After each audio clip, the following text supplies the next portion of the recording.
I bé, dins de l'Hoy por Hoy de Cadena Ser Maestrat, en una entrevista més, avui tenim a Il·luminada Domènech del PSOE de Xert. Bon dia, què tal, com estàs? Bon dia, Cristian. Gràcies per vindre aquí als nostres estudis i bueno, donar les gràcies també per vindre a fer un poc de ressò de tot el que s'està fent i el que està passant a la localitat de Xert. Però bueno, en primera instància m'agradaria que ens pogueres fer una mena de balanç, no?, d'aquest any i mig de legislatura des de la vostra posició com a oposició de la localitat, no? Molt bé. Bueno, Xert és un municipi que al moment, pues ara en aquests moments, sí que és veres que s'estan escometent una sèrie d'obres. El que veiem que pel moment, pues, bueno, moltes d'aquestes obres s'han fet pues, perquè els portem arrastrant ja, que portem des de l'altra legislatura, que havia faltat una mancança de millorar part dels serveis que hi ha al poble. Vale, teníem unes deficiències, sobretot en el tema de cara a quan hi havia pluges importants o que havíem tingut circumstàncies on per unes plogudes fora de lo normal havíem tingut una sèrie de problemes i és cert pues, que bueno, entre el temps de la Dana que va haver l'any 2020 quan estàvem en confinament i després han anat quan vam tindre l'episodi del 22 al novembre del 22 extraordinari de pluges al poble i els demés que han vingut venint, pues, bueno, al final no ha hagut més remei que escometre algunes actuacions pues, perquè hi havia una zona del poble on van tindre molts de problemes i seguien tenint pues, perquè no donava abast l'alcantarillat, l'aigua de pluja anava allí i al final les aigües fecals afectaven a les cases d'aquella zona. I en aquests moments es començarà ja, s'està iniciant aquestes obres i nosaltres celebrem tots els diners que arriben al poble. Tota la vida el grup socialista ha donat el vot a favor i ha fet propostes per a que se donaren solucions. Hem aplaudit quan arriben els diners, estem molt d'acord en això, però pensem que les obres que ara facin uns pluvials per donar una solució que ja arrastrem des de l'any 2019 pues és una solució, però una solució que arriba tard. Vale? Ara arribarà, a partir d'ara esperem que aquest problema estigui solucionat, però veiem que hi ha coses que es fan però que arriben sobre la campana quan ja la cosa ja no dona pa més. Parlant un poquet de coses que estan passant al poble, hem vist diversos datos, no?, de que el poble està en perill, en risc de despoblament ja fa un temps, no? Com està tractant aquest tema el govern ara mateix? A veure, Xert és un dels pobles del Baix Maestrat que té un problema més accentuat de despoblació. Tot s'accentua o s'agreuja al moment en què a Sant Mateu tanquen les fàbriques de moble. Això implica que la faena ja no està, vale? Implica que moltes parelles joves tenen que marxar del poble i tenen que buscar-se un altre lloc de treball i que ara en aquests moments l'única eixida de treball que hi ha al poble és o bé el sector primari o que tampoc és excessiu el que se produeix al nostre poble o el sector terciari perquè hi ha una xicoteta via a través de lo que és turisme. Però en aquests moments, per exemple, tenim la guarderia, que ja no és guarderia o escoleta infantil, com li vulguem dir. Per què? Perquè està oberta però no hi ha xiquets per anar a la guarderia. I, clar, això és un problema que des de l'any 2003 fins al 23 la variació de població al nostre poble ha sigut un menys 24,03%. Vol dir que any darrere any hem anat perdent població. Sí que és veritat que ara un any o dos s'ha estancat un poquet, i pot ser que estigui un pelín més equilibrat, però això en cap moment és superar. Tenim el fons de despoblació que ens arriba des de Generalitat i des de Diputació, l'altre de cooperació que arriba des de Diputació i Generalitat conjunta, que sí que és una ajuda important, perquè hi ha serveis que al final se tenen que pagar d'això perquè si no és impossible pagar-ho des del poble. ¿Vale?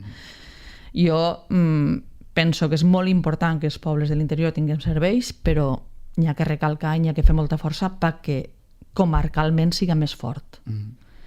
Perquè no podem demanar tots els serveis a tots els pobles, però si tenim un servei molt bo a molt propet, això permeteix que els altres pobles més menuts, que potser no el podrem tindre in situ, puguem aprofitar-nos d'aquest servei. I això jo penso que és molt important. N'hi ha que reforçar aquest puntal de comarca, que jo penso que hi havia ahir una intenció per part de Generalitat de llevar-li força i no és el moment de llevar-li força. O sigui, les mancomunitats han de tindre més força de lo que en aquests moments penso que s'intentava reduir.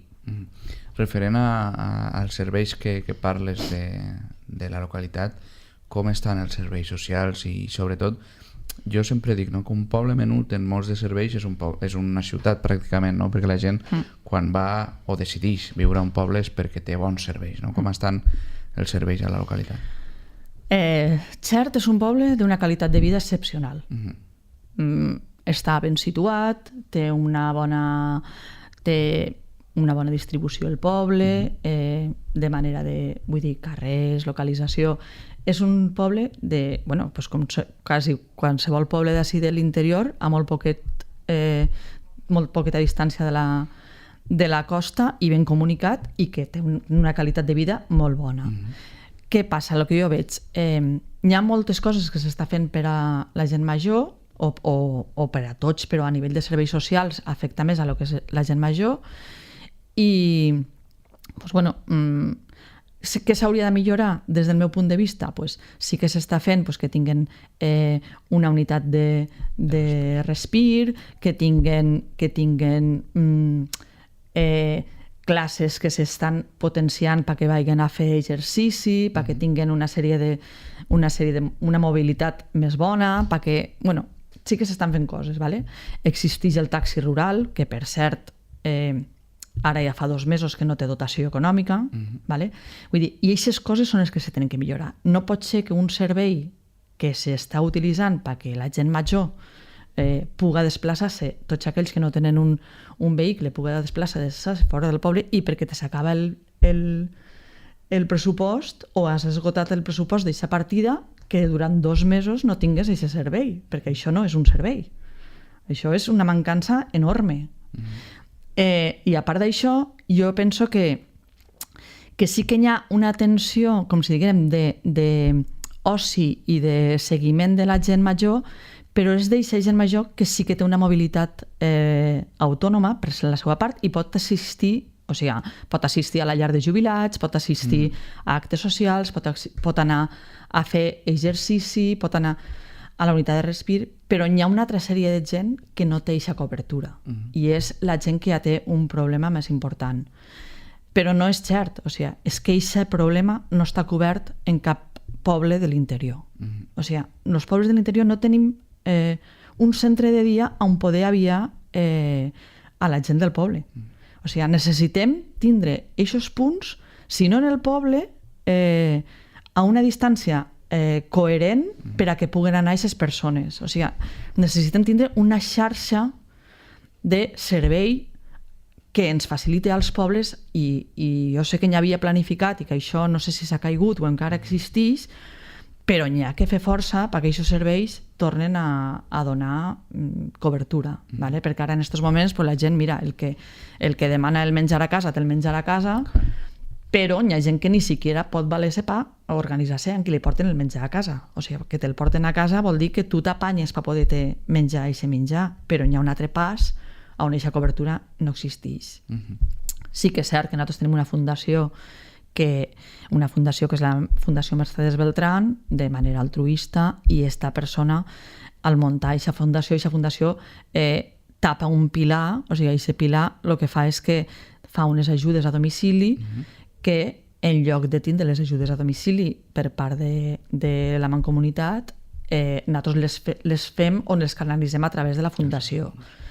però hi ha un altre pas més que hi ha que donar més avant perquè aquests serveis siguin més complets, perquè necessitem més serveis. Se necessita un transport a demanda perquè la gent es pugui manejar dins de lo que és la zona, o sigui, necessitem que aquesta gent pugui mobilitzar-se, perquè aquesta gent, hi ha gent que ni té ni possibilitat de tindre un vehicle ni possibilitat de que ningú el porte a cap lloc. Clar. En el taxi rural només fa cobertura de quan tu tens que anar al metge, a l'hospital o a una visita concertada. O sigui, no acapara el resto de situacions on una persona pot necessitar un desplaçament. Referent al poble de Xert, també m'agradaria que ens pogueres contar o fer referència a quines propostes ficaríeu damunt de la taula en estos anys que queden de legislatura, perquè realment queden encara uns anys, i veurem, no? si aquestes coses que hi ha mancança pues, se poden solucionar o no. Sí, per supost. Nosaltres, ara de cara als pressupostos de l'any 2025, pues, farem les nostres propostes. Tots els anys fem una sèrie de propostes. Claro, quan te fiques a mirar què és el que és més important, pues, bueno, tenim moltes coses importants. Pues, per exemple, tenim al barri d'en Roig una deficiència enorme pues, perquè no tenim una depuradora.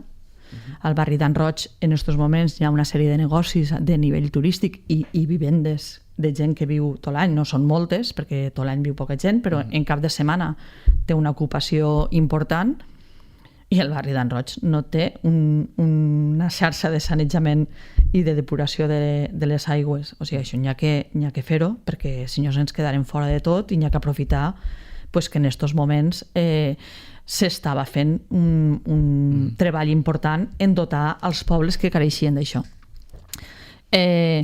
Després, la xarxa de lo que és aigua clavegueram del poble, n'hi ha que seguir treballant en ella. O sigui, al nostre poble no tenim manca d'aigua, però sí que tenim un dèficit important en el que és en el manteniment i les obres d'eixa canalització de l'aigua. Nosaltres estem contínuament, pues, bueno, pues perquè hi ha molta part de les tuberies que segueixen sent una xarxa vella i s'ha de substituir perquè hi hagi menys averies i perquè no ens quedéssim sense subministre d'aigua de manera habitual. ¿Vale? Sí que és veritat que a vegades les averies són pues, de manera intermitent. I després hi ha una altra part important que sí que plantejarem als pressupostos, i és que hi ha que millorar el tema de la il·luminació. Recentment s'ha canviat en una subvenció que venia del DUS 5.000, que era